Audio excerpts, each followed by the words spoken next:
Hey guys, it's me, Femme Infertile. Sorry. Ooh. This is round 3 of the video. The first time I took it, I was doing it on my iPhone, and I realized that I cut myself off about here, so it was just talking lips. And then I tried to record it again on my iPhone, and the iPhone fell off. And so finally, I'm doing it on my laptop. The quality's not as good, but at least I know that you guys can see me and it's not going to go falling or anything like that. I wanted to give you guys an update. It's been about a week since my Lupron Depot injection, and I know I did a video about how crazy emotional I was on the first day or so. I'm not feeling too emotional anymore. I'm in quite a good mood, actually. I'm feeling very positive and happy despite all my other symptoms. As the emotional symptoms went away, I got a lot of physical symptoms. So I've had horrible insomnia. I actually had a girl on my Instagram account mention that she finds melatonin helps, and then she also said, have a nice bath. And I'm like, I'm not a bath person. I'm 6 feet, so I don't really fit in a bath to begin with. And I also have ADD, so sitting in the bath, I don't know, I get uncomfortable and I get bored. Even if I'm reading a book or whatever, it's not for me. So I need to figure out something that I can do before bed that puts me into sort of a relaxed state. Last night actually was my first night in like 3 or 4 nights that I got a decent sleep. And by decent, I mean I only woke up a few times in the night. But unfortunately, I have a few friends who live overseas. And so their time zone is ahead of mine. And I had a friend text me and it was like 6 a.m.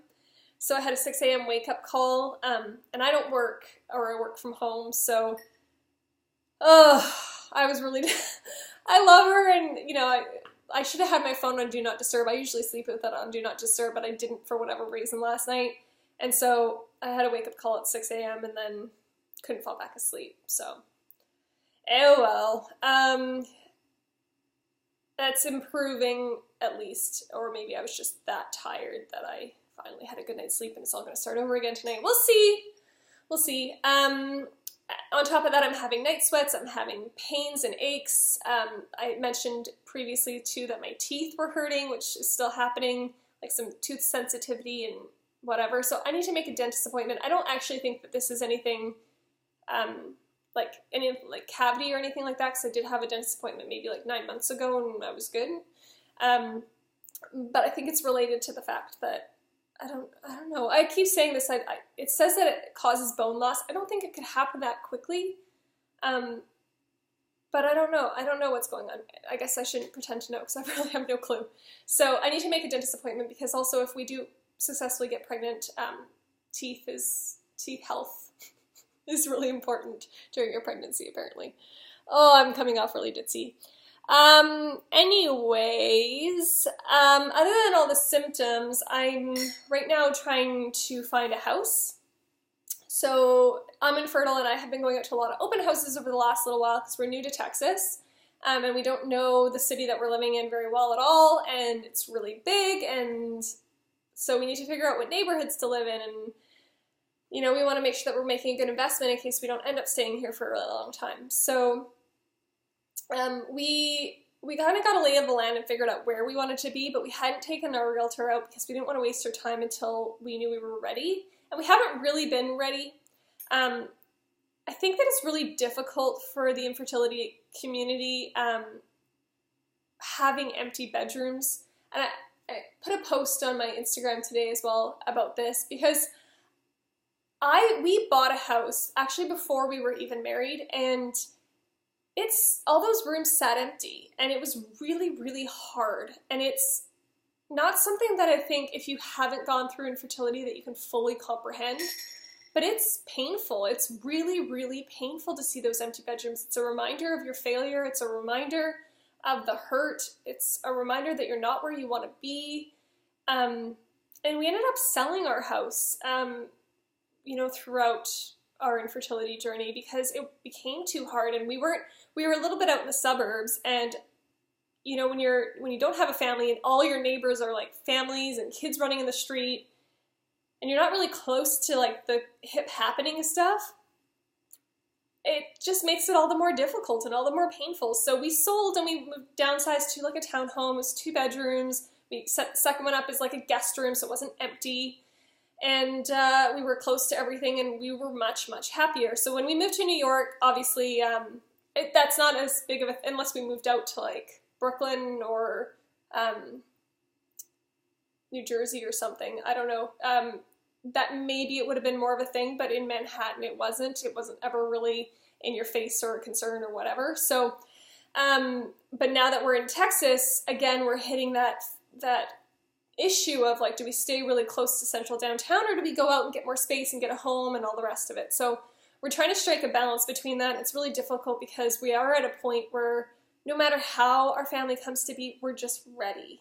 We're just, and I do believe that we're very, very close, whether it's naturally or adoption. And I mean, it's funny because when you're early on in your infertility journey, and if you are, I'm really sorry that you're on this road, and I know how painful it is, and this isn't to discount that at all, but you're at the beginning, I felt like I was very narrow-minded. I was like, I'm going to get pregnant. And I had to go through a long journey of letting that go, of saying, it's okay if I don't get pregnant.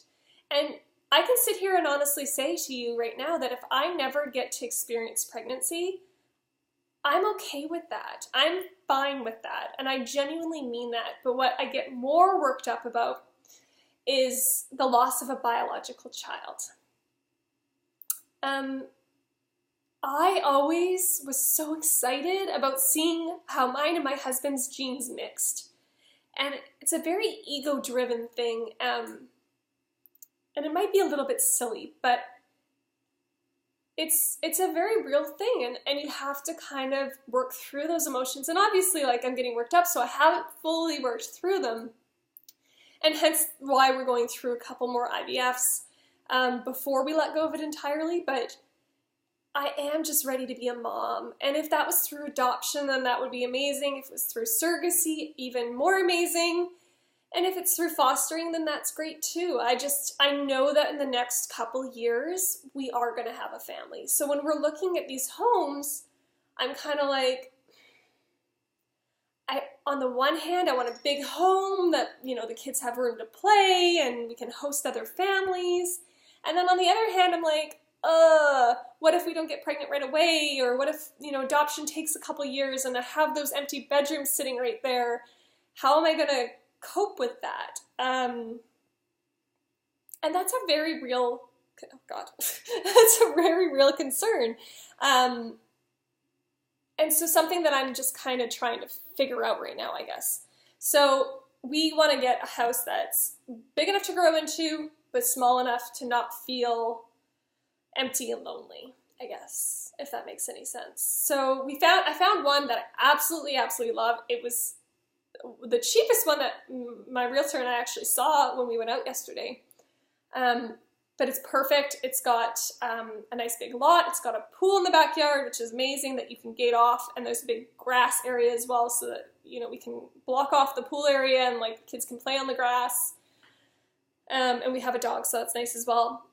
And the home itself is really cute. I posted a little, if you do follow me on Instagram, it's @FemInfertile, but I have a little video you can see of the house that we're hoping to get. But the problem is we're Canadian, and so we don't have a long credit history in the US, so we're trying to figure out right now what we can get approved for. And as you guys know as well, infertility is not cheap. And so we've had drains on our funds for years now, and therefore we don't have a lot of seed money. We don't have the money to put in. My mom has been so gracious to offer to help us, loan us the money until we're able to pay her back. And we do have a timeline that we know we would be able to pay her back within, and we would, you know, talk about that and set all that up. And I'm confident that that's a fair thing to do. And so that's allowing us to even remotely consider buying right now, because we have treatments, and we have treatments coming up soon. And then if we are successful, we have the cost of having kids. And so, I don't know, it's tough because we have to get approved, we have to have the down payment, and then we have to make sure that we can afford it on a monthly basis. And those are all things that we need to be taking into consideration on top of the actual home itself and the empty bedroom size scenario concerns. And then otherwise, right now, I'm just really focusing on feeling good and being healthy. I've started creating these sort of like calendars, checklists, of everything that I'm supposed to be doing and taking. I don't have my medication protocol because that's not starting until the end of November, so I still have 2 whole months of being just Lupron crazy. But during this time, it's really important that I'm also making sure that I'm getting my like calcium, so I'm not having bone loss, that I'm taking my vitamin D because I was shown to be vitamin D deficient, that I'm continuing with my allergy shots, that I'm taking my inhaler. I have allergy-induced asthma, and that I am getting like 8 full glasses of water a day. I know that's nothing new, but I'm not always the best at it, and said I would rather have my green tea latte. And that's also something that I'm trying to work on giving up.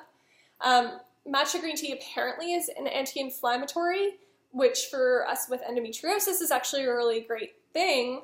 I'm not sure how proven that is. I have mine with almond milk and just like a little bit of honey, local honey, and the local honey is with the thought of it helping me with my allergies as well. I don't know if that's true or if it's an old wives' tale, but I'm trying it.